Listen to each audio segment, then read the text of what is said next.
প্রিয় দর্শক, আমরা ভিডিও করতেছি আমাদের ৬৪ জেলা নিয়ে। আমাদের ৬৪ জেলার কোন জেলা কিসের জন্য বিখ্যাত? আজকে আমরা কথা বলবো আমাদের বৃহত্তর নোয়াখালী জেলা নিয়ে। নোয়াখালী জেলা বাংলাদেশের দক্ষিণ পূর্বাঞ্চলে অবস্থিত। এই জেলা চট্টগ্রাম বিভাগের অন্তর্ভুক্ত। এই জেলা প্রতিষ্ঠিত হয় 1821 সালে। এই জেলার জেলা কোড 58। নোয়াখালী জেলার পূর্ব নাম ভলুয়া। নোয়াখালীর নামকরণে একটি ইতিহাস রয়েছে। 1960 সালে একটি বিশাল খাল খনন করা হয়। এই খালকে নোয়াখালী আঞ্চলিক ভাষায় নোয়াখাল বলা হতো। এই নোয়াখাল থেকে নোয়াখালী নামের উৎপত্তি। মুক্তিযুদ্ধের সময় 11টি সেক্টরের মধ্যে নোয়াখালী জেলা 2 নং সেক্টরের অধীনে ছিল। নোয়াখালী জেলার মোট আয়তন 4202.70 বর্গ কিলোমিটার। নোয়াখালীর প্রতিবেশী জেলাগুলোর মধ্যে রয়েছে চট্টগ্রাম, ফেনী, কুমিল্লা, লক্ষ্মীপুর ও ভোলা জেলা। নোয়াখালী জেলার মোট উপজেলার সংখ্যা 9টি, যার মধ্যে রয়েছে চাটখিল, সেনবাগ, বেগমগঞ্জ, কোম্পানীগঞ্জ, নোয়াখালী সদর, হাতিয়া, সোনাইমুড়ি, সুবর্ণচর, কবিরহাট। নোয়াখালীর পুলিশ থানার সংখ্যা 9টি। জাতীয় সংসদে আসন সংখ্যা 6টি।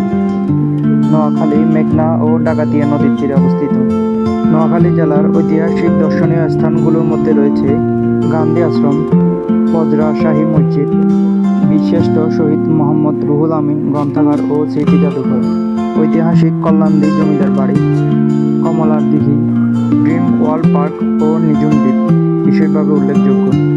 নোয়াখালী জেলার অনেক উল্লেখযোগ্য ও বিশিষ্ট গুণী ব্যক্তি রয়েছে, যার মধ্যে বীরশ্রেষ্ঠ রুহুল আমিন, শহীদ বুদ্ধিজীবী হাবিবুর রহমান, শহীদ বুদ্ধিজীবী মুফাজ্জল হায়দার চৌধুরী, মধ্যযুগের কবি আব্দুল হাকিম, অভিনেতা এটিএম শামসুজ্জামান প্রমুখ।